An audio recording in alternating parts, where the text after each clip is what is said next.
The Confederation of African Football has dismissed Orlando Pirates' claim against FC Saint Eloi Lupopo, confirming the eligibility of players Molia and Kashala. The South African Giants had lodged a protest regarding the ineligibility of Lupopo's coach and two players during their CAF Champions League encounters.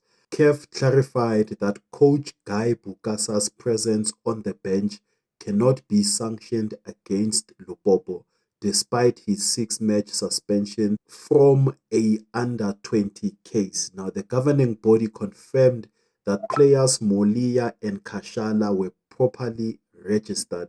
And on top of that, Orlando Pirates were fined $5,000 for denying Lupopo necessary accreditation and $20,000 for spraying chemicals in Lupopo's team locker room.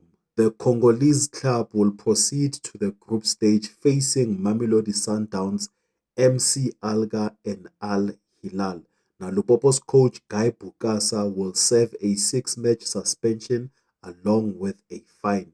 And Orlando Pirates responded to the decision by saying that they will focus on upcoming matches, including the Carling knockout final against Marumo Gallants.